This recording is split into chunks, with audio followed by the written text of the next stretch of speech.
Yo, what's up? Welcome back to the Daily Dean. We gotta change the scenery because I thought a change in topics is appropriate. Basically, this is why I rate things on a 7-point scale, as in like 5 out of 7, or 6 out of 7, or 7 out of 7, as opposed to a 10-point scale or like a simple yes or no. Because a 10-point scale, I feel, is misleading. When you believe the 10 points, the average could be like 5 out of 10 or 70%, 7 out of 10. It can lead to a lot of confusion. For example, 5 out of 10, which would make the intuitive, scale, the middle of the scale, isn't actually the middle. Because if you start at 1, it goes 1, 2, 3, 4, and then that's only 4 negative ratings, and then it goes 1, 2, 3, 6, 7, 8, 9, 10, which is 5 positive ratings. So you have 5 positive ratings and 4 negative ratings, which means that it's not even on both sides. And I mean, I'm not gonna see anyone rating something 0 out of 10, because then that means like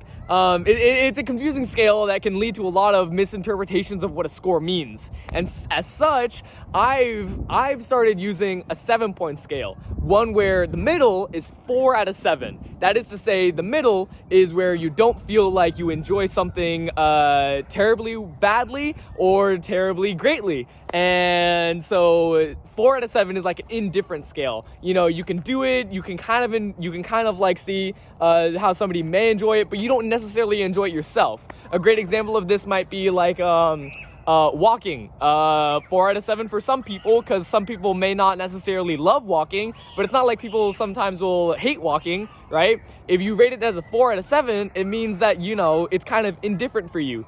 But if you like have a generally positive feeling towards walking, you know, it gets your blood moving, then you would rate it 5 out of 7. If it's like solid, I love this, it's 6 out of 7. If it's like the best thing ever, like you can't live a day without walking, 7 out of 7. And see, you can't say the same things for 10 out of 10 or 9 out of 10 or 8 out of 10. It doesn't have the same qualitative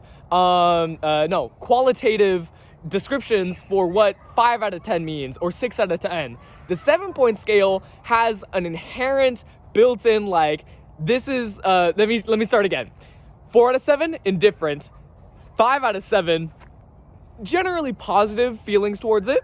6 out of 7, really solid positive feelings towards it. 7 out of 7, the best thing ever. You know, you can't change anything about it. You know, it's perfect the way it is. And it goes inverse direction when you have 3 out of 7, which is like generally negative feelings, 2 out of 7, which is like really bad feelings, and 1 out of 7, which is like you hate everything about this thing. There's nothing that's great. There's so much that needs to be changed. And maybe you can see right now, yeah, that kind of makes sense, you know? I believe 7 points can effectively describe, you know, movies, foods, activities, hobbies, etc., all these other things. And so, just to give you some examples, my favorite movie all time, Avengers Infinity War, 7 out of 7. I literally don't think I would change anything about Avengers Infinity War.